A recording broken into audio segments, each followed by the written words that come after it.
ਹੁਣ ਅਸੀਂ ਇਹ ਤਾਂ ਦੇਖ ਲਿਆ ਭਈ ਸਮ ਤੋਂ ਸਮ ਤਿਹਾਈ ਕਿੱਦਾਂ ਬਣਾਉਣੀ ਆ, ਦਮਦਾਰ ਬੇਦਮ, ਇੱਕ ਵੱਜ ਜਿਵੇਂ ਮਾਤਰਾ ਦੋ ਵੱਜ ਜਾਣ ਤੇ ਉਹਨਾਂ ਨੂੰ ਕਿੱਦਾਂ ਫਿੱਟ ਕਰਨਾ। ਪਰ ਹੁਣ ਜੇ ਕੋਈ ਕਹਿ ਦੇਵੇ ਕਿ ਕਿਸੇ ਮਾਤਰਾ ਤੋਂ ਚੁੱਕ ਕੇ ਤਿਹਾਈ ਬਣਾਓ, ਜਿਸ ਤਰੀਕੇ ਨਾਲ ਕਹਿ ਦੇਵੇ ਕਿ ਤੀਨ ਤਾਲ ਦੇ ਵਿੱਚ ਜੀ 9ਵੀਂ ਮਾਤਰਾ ਤੋਂ ਚੁੱਕ ਕੇ ਤਿਹਾਈ ਬਣਾਓ। ਹੁਣ ਪਹਿਲੀ ਗੱਲ ਇੱਥੇ ਇਹ ਆ, ਜਦੋਂ ਕੋਈ ਕਹਿੰਦਾ ਕਿ 9ਵੀਂ ਮਾਤਰਾ ਤੋਂ ਚੁੱਕੋ ਤੇ ਇਹਦਾ ਮਤਲਬ ਉਹ ਕਹਿ ਰਿਹਾ ਕਿ 8 ਮਾਤਰਾਵਾਂ ਛੱਡੋ, ਕਿਉਂਕਿ 9ਵੀਂ ਮਾਤਰਾ ਤਿੰਨ ਤਾਲ ਦੀ ਇੱਥੇ ਆਣੀ ਹੈ। 1 2 3 4 5 6 7 8 9, ਇਹਦਾ ਮਤਲਬ 8 ਆਪਾਂ ਛੱਡ ਦਿੱਤੀਆਂ, 9ਵੀਂ ਤੋਂ ਚੁੱਕ ਲਿਆ। ਹੁਣ ਪਹਿਲਾਂ ਅਸੀਂ ਦੇਖੋ ਕਿ ਸਮ ਤੋਂ ਸਮ ਸਾਡਾ ਫਾਰਮੂਲਾ ਕੀ ਸੀ, ਤਾਲ ਜਮਾ 1/3। ਇਹਦਾ ਫਾਰਮੂਲਾ ਕੀ ਬਣਨਾ, ਤਾਲ ਜਮਾ 1 ਮਾਈਨਸ ਜਿੰਨੀਆਂ ਮਾਤਰਾਵਾਂ ਛੱਡਣੀਆਂ ਬਟਾ 3।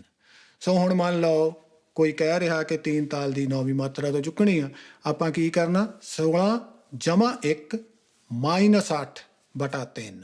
ਸੋ 17 ਚੋਂ 8 ਨਿਕਲ ਜਾਣੇ ਆ, 9/3। ਇਹਦਾ ਮਤਲਬ 3 ਮਾਤਰਾ ਦਾ ਇਹਦਾ ਪੱਲਾ ਬਣਨਾ।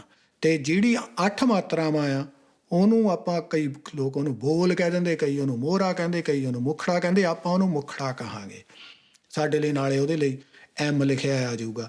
ਹੁਣ ਜਿਹੜੀਆਂ ਇੱਦਾਂ ਦੀਆਂ ਤਿਹਾਈਆਂ ਹੁੰਦੀਆਂ ਉਹਨਾਂ ਦਾ ਬਜਾਏ ਕਿ ਪੱਲਾ ਪੱਲਾ ਪੱਲਾ ਜਾਂ ਪੱਲਾ ਗੈਪ ਪੱਲਾ ਗੈਪ ਪੱਲਾ, ਇਹ ਹੁਣ ਹੋ ਜਾਣੀਆਂ ਮੁਖੜਾ ਜਮਾ ਪੱਲਾ ਪੱਲਾ ਪੱਲਾ, ਮੁਖੜਾ ਜਮਾ ਪੱਲਾ ਗੈਪ ਪੱਲਾ। ਇਸ ਤਰੀਕੇ ਨਾਲ ਇਹ ਹੋ ਜਾਣੀਆਂ, ਮੁਖੜਾ ਮੋਹਰੇ ਆ ਜਾਣਾ। ਹੁਣ ਇੱਕ ਮੈਂ ਹੋਰ ਐਗਜ਼ਾਮਪਲ ਲੈਣਾ, ਜਿੱਦਾਂ ਕੋਈ ਕਹਿ ਦੇਵੇ ਕਿ ਤੀਨ ਤਾਲ ਦੀ 7ਵੀਂ ਮਾਤਰਾ ਤੋਂ ਚੁੱਕ ਕੇ ਤਿਹਾਈ ਬਣਾਓ। ਹੁਣ ਇਹਦਾ ਮਤਲਬ ਉਹ ਕਹਿ ਰਿਹਾ ਕਿ 6 ਮਾਤਰਾਵਾਂ ਛੱਡ ਦਿਓ।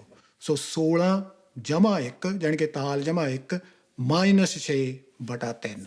ਹੁਣ 17 ਚੋਂ ਆਪਾਂ 6 ਜਦੋਂ ਕੱਢਣੇ ਆ ਤਾਂ ਬਾਕੀ ਸਾਡੇ ਕੋਲ ਬਚ ਗਿਆ 11।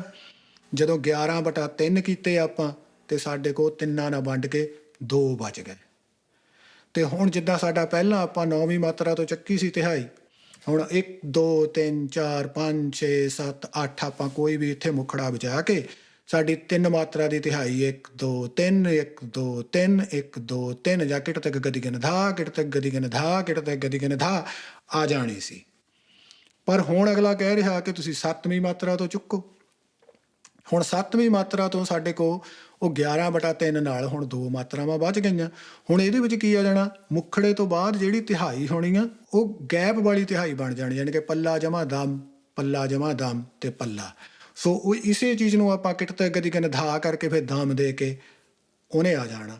ਉਹਦੇ 1 2 3 4 5 6 ਮਾਤਰਾ ਦਾ ਕੋਈ ਮੁਖੜਾ ਵਜਾ ਕੇ ਉਹ ਤੋਂ ਬਾਅਦ ਕਿਟ ਤੱਕ ਗਦੀ ਗਨ ਧਾ ਦਮ, ਕਿਟ ਤੱਕ ਗਦੀ ਗਨ ਧਾ ਦਮ, ਕਿਟ ਤੱਕ ਗਦੀ ਗਨ ਧਾ। ਸੋ ਆ ਗਈ।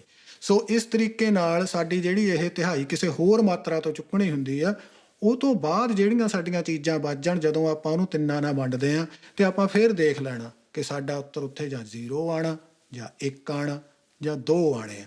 ਜੇ 0 ਆ ਜਾਵੇ ਤਾਂ ਸਾਡਾ ਤਿੰਨਾਂ ਨਾਲ ਪੂਰਾ ਵੰਡ ਹੀ ਹੋ ਗਿਆ, ਜੇ 1 ਆ ਜਾਵੇ ਤਾਂ ਆਪਾਂ ਅੱਧੀ ਮਾਤਰਾ ਦਾ ਗੈਪ ਦੇ ਲੈਣਾ, ਤੇ ਜੇ 2 ਵੱਜ ਜਾਣ ਤਾਂ 1 ਮਾਤਰਾ ਦਾ ਗੈਪ ਦੇ ਲੈਣਾ। ਤੇ ਹੁਣ ਆਪਾਂ ਅਗਲੇ ਦੇ ਵਿੱਚ ਦੇਖਦੇ ਹਾਂ ਕਿ ਚੱਕਰਦਾਰ ਤਿਹਾਈ ਕੀ ਚੀਜ਼ ਹੁੰਦੀ ਹੈ।